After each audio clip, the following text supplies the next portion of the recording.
Oui, on s'est protégé par rapport au corona, par rapport au virus. Hein, en général, on s'est protégé un petit peu tout le haut du corps, mais on n'a pas pensé aux chaussures. Ben oui, parce qu'en fait, quand on marche dans la rue, et ben le corona, quand quelqu'un postillonne, il va pas forcément sur le masque en face.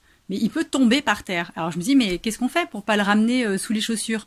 Parce que je me dis, c'est peut-être un virus insidieux qui va se coincer sous les chaussures comme ça. Celui-là.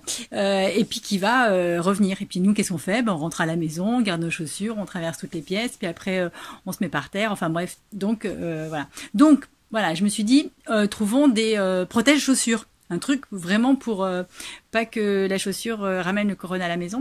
En plus, voilà. Donc je vais vous montrer. Comme c'est les chaussures, je suis obligée de poser le téléphone parce que j'ai besoin de mes deux mains pour mettre mes chaussures. Donc voilà, je pose le téléphone.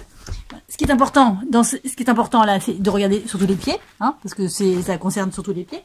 Donc voilà. Donc j'en ai fait le premier neutre. Donc en fait, il suffit de prendre une grosse bonbonne. Voilà. Donc voilà, ce qui est pratique, c'est que pas besoin d'enlever les pantoufles et de mettre les chaussures en fait au final, parce que c'est aussi un protège pantoufle. Donc ça c'est le premier. Et j'en ai fait un autre. J'ai fait un peu de déco. J'ai mis vous savez le scotch là. J'ai mis le scotch là pour personnaliser, parce que le principe c'est de personnaliser un peu le truc. Alors après je me suis dit on peut reprendre le bolduc. Vous savez le truc qu'on avait collé là sur les. Hop, on peut le reprendre. On peut le mettre là par exemple.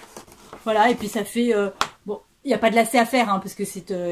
Mais bon, ça fait comme si on faisait des lacets. On fait ça là, voilà. Donc en fait, ça c'est pratique. Hop, on les a enfilés. Et puis on peut se déplacer. Alors je ne sais pas si vous voyez très bien. Je vais faire un peu de. Donc voilà. Donc je vais faire une traversée de pièces. Voilà. Donc on se déplace comme ça avec nos chaussures ou sur pantoufles. Hein. Alors que ça marche avec tout. Hein. J'ai essayé avec des petites pantoufles, avec des baskets.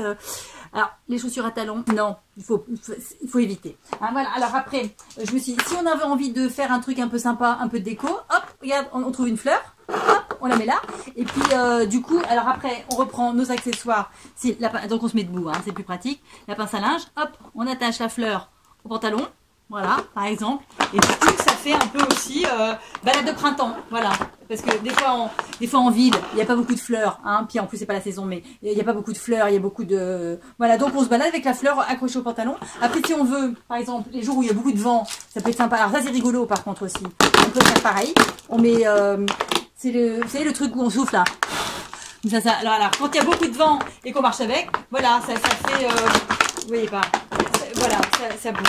Voilà, donc du coup, et c'est pratique parce que quand on rentre à la maison, hop, d'un coup de rien, on enlève les pantoufles. Et si jamais on marche dans une crotte de chien, parce qu'il y en a quand même beaucoup, et hop, un coup de jet d'eau au-dessus, ça s'enlève tout. Et juste pour finir vitesse, s'il y a de l'eau dedans, on ouvre le bouchon et on peut couler. Très bonne journée à vous tous et bonne balade.